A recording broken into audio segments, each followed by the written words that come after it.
Halo teman-teman, buat yang belum tahu bahwa PPh final bruto tertentu UMKM yang 0,5% itu belum jelas sampai hari ini aturannya ya. Sudah ada PMK 10, PMK 11, tapi belum jelas mengenai aturan perpanjangan PPh final 0,5%. Sehingga kita hanya bisa bersabar dan menunggu, tetapi kita tetap berpatokan pada petunjuk dari Sri Mulyani bahwa itu memang diperpanjang 1 tahun ya. Gue akan langsung share ke teman-teman ya, bagaimana informasi terbaru ini dari CNBC ya. Dari CNBC dan kita bertemu lagi dengan Pak Pino ya. Pak Pino Siddharta adalah salah satu petinggi di IKPI yang waktu itu sempat bikin heboh dengan mengkritik IKPI, mengkritik DJP, dan sekarang sudah berubah haluan ya, sudah balik kanan menjadi mendukung DJP. Kita lihat, tapi kita bacakan teman-teman, kita bacakan ya. CNBC, nasib PPh Final Bruto UMKM yang belum jelas, kata Pak Pino ya. Pino merupakan Ketua Dewan Penelitian dan Pengkajian Kebijakan Fiskal IKPI ya, periode 2004-2009. Ia juga ia juga merupakan Managing Partner Pino Siddharta Tax Consulting 2006 hingga saat ini. Luar biasa Pak Pino ini ya. Pria yang juga merupakan anggota Dewan Pengacara Nasional DPN itu mendapatkan gelar sarjana bla bla bla Untar, kemudian hukum di Bung Karno. Dia juga S2 UI dan dapat brevet C 2009. Pino memiliki pengalaman panjang sebagai tax attorney atau pengacara pajak di bidang pengajaran pajak ya, lebih dari 15 tahun. Ia punya keahlian dalam audit pajak dan pengajuan proses keberatan pajak. Oke. Menjelang berakhirnya Januari 2025, sekarang udah Februari ya. Pelaku UMKM harap-harap cemas nih mengenai nasib keberlanjutan pelaksanaan kewajiban PPh brutonya ya. Kecemasan tersebut dapat dimaklumi karena sampai akhir Januari belum ada kejelasan mengenai kelanjutan kebijakan tersebut. Jangan sampai dibikin aturan di bulan Maret terus berlaku surut ke Januari ya. Seperti kebiasaannya Sri Mulyani. Meskipun 16 Desember Menteri Koordinator Bidang Perekonomian Airlangga ya dalam konferensi pers bersama si siapa namanya Bu Sri Mulyani itu menyatakan bahwa UMKM PPh Final diperpanjang sampai akhir 2025. Pernyataan Erlangga tidak bisa dijalankan tanpa hukum positif ya, tanpa norma. Jawabanku bisa, bisa ya. KT aja bisa kok, pengumuman aja bisa kok, nota dinas aja bisa kok dipakai untuk dasar hukum kok. SE aja yang bukan dasar hukum bisa dipakai di sidang pengadilan pajak ya. Apalagi ucapan langsung dari seorang menteri. Bisa, bisa banget Pak Pino ya. Mohon maaf nih Pak Pino. Nggak perlu ya, nggak perlu undang-undang. Nanti aja nanti. Bisa kok, bisa. Bercanda guys ya. Itu di negeri Konoha begitu ya. Karena wacana perpanjangan tersebut harus dapat diwujudkan dalam bentuk peraturan ya, dalam hal peraturan setingkat peraturan pemerintah. Pelaku usaha UMKM yang jumlahnya 65 juta unit. Buset. Berdasarkan data Kementerian UMKM ya. Oke. Jumlah 65 juta itu bukanlah jumlah sedikit ya, apalagi para pelaku usaha juga sebagai penyerap tenaga kerja informal yang tidak sedikit. Kecemasan para pelaku UMKM ini karena tahun 2024 adalah tahun terakhir ya bagi kita yang menggunakan UMKM, terutama yang sudah punya NPWP sebelum 2018. Sebagai informasi, untuk menghitung pajak yang harus dibayar, maka WP dapat memilih cara perhitungannya. Satu, pakai pembukuan, which is tidak mungkin. Yang kedua, memilih menggunakan norma penghitungan, which is pajaknya bakal naik 10 kali lipat, orang juga nggak mau. Yang ketiga adalah menggunakan PPh final 0,5% ya, sampai Desember 2025. Berikut tabel kelebihan dan kerugian dari ketiga cara tersebut ya. Teman-teman tinggal lihat ya. Kok begini sih? CNBC loh ini. Jangan gini dong, Pak. Dibenerin dong. Kelebihannya kalau pembukuan lebih fair, enggak juga ya. Norma perhitungan sederhana, cukup mencatat, tapi tidak fair. Apakah begitu? Tarif UMKM sederhana, cukup mencatat berapa omset bruto, betul. Kerugiannya, kalau pembukuan itu perlu keahlian khusus ya, betul ya, which is tidak mungkin bagi pelaku UMKM. Yang kedua, norma itu tarif pajak tinggi, bukan hanya tinggi ya, 10 kali lipat Pak, orang nggak mau. Kemudian kalau PPh final itu kerugiannya adalah pajak tetap harus dibayar walaupun dia rugi. Dan gue rasa UMKM sejauh ini setuju-setuju aja ya. Walaupun UMKM tidak setuju, dia tetap boleh memilih pembukuan. Kan begitu di undang-undang. Jadi nggak ada masalah seharusnya ya. Jangka waktu tidak dibatasi, ini tidak dibatasi juga ya. Ini dibatasi 7 tahun ya. 7 tahun OP, 4 tahun CV, 3 tahun PT. Keistimewaan dari tarif pajak UMKM selain sederhana juga tarifnya lebih rendah katanya Pak Pino ya. Pada awalnya berdasarkan PP 46 2013 yang berpindah ke PP 23 2018 awalnya 1% menjadi 0,5% dan kemudian di PP 55 ditambahkan lagi fasilitas 500 juta tidak kena pajak.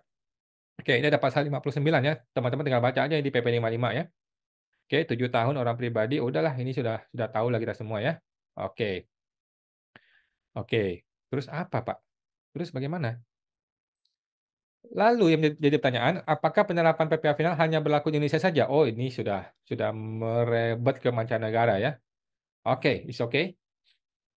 Tapi teman-teman, ini ada yang bagus juga nih. Ini Instagramnya dari Kementerian Keuangan ya. Kementerian Keuangan bersama dengan Ditjen Pajak bersama dengan BKF Kemenkeu itu sudah membuat ini ya poster pakai kop Kementerian Keuangan di sini.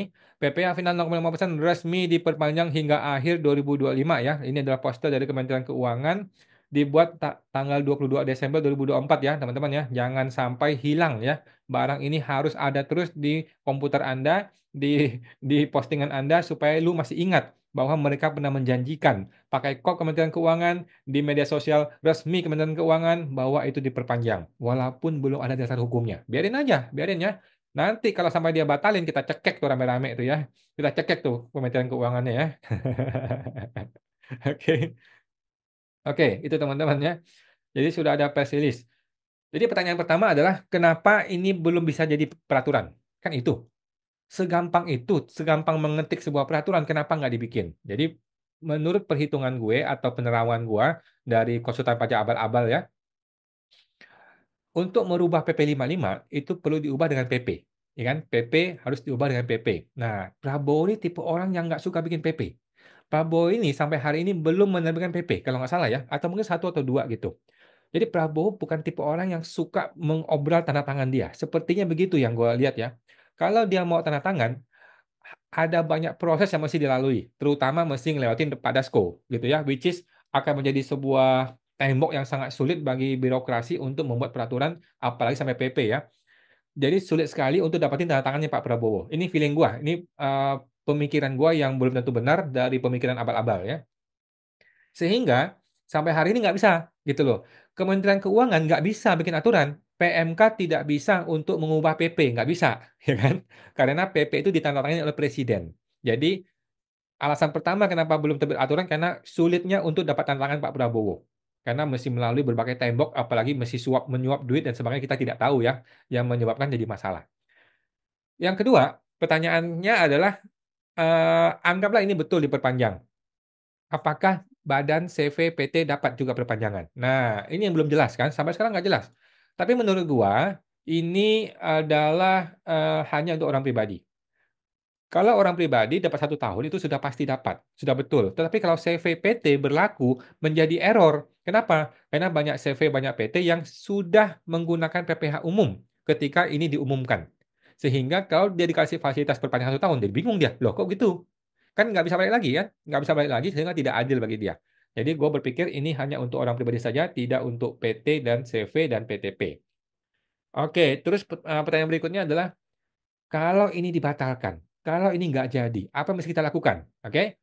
Yang mesti kita lakukan adalah demo besar-besaran, teman-teman ya. Anda UMKM, gua, IWP, kita semua demo besar-besaran ya. Kalau sampai ini dibatalkan, sampai ini nggak diperpanjang, atau si Sri Mulyani ini lepas tangan. Gua nggak pernah bikin aturan untuk perpanjang kok, bangsat. Kalau bisa begitu ya, jangan sampai begitu ya. Kita cekek rame-rame ya tuh kantor Kemenkeu kalau memang begitu ya. Oke. Apalagi pertanyaannya mengenai PPh final ini. Jadi intinya kita orang pribadi tetap menggunakan PPh final sampai Desember 2025 berdasarkan arahan dari Menteri Keuangan melalui konferensi pers dan sudah diumumkan di situs resmi di media sosial resminya Kemenkeu. Dan ini setahu gua hanya berlaku untuk orang pribadi, sedangkan badan tidak berlaku dan kita tetap pegang kata-kata Sri Mulyani dan Erlangga ya, seperti itu. Sejauh ini seperti itu teman-teman ya. Memang belum ada aturannya. Memang sulit sekali dapat dapat tanda tangannya Pak Prabowo ini ya, karena orangnya kayaknya tipenya sulit ya untuk mengobrol-abrik aturan. Dia tidak mau bikin Perpu, nggak mau bikin PP, jadi agak sulit ya. Atau memang orang-orang di sekitar Prabowo yang sulit ya. Tapi Pak Prabowo perlu paham, ini negara hukum Pak, negara hukum ya. Hukum harus dibikin dahulu, baru diumumkan. Itulah negara hukum. Bukan diumumkan dahulu, kemudian aturannya nggak dibikin nanti. Tunggu nanti. Itu kan negara Konoha ya. Kalau Indonesia harusnya nggak gitu. Oke teman-teman ya. Oke sampai jumpa. Semoga terbantu.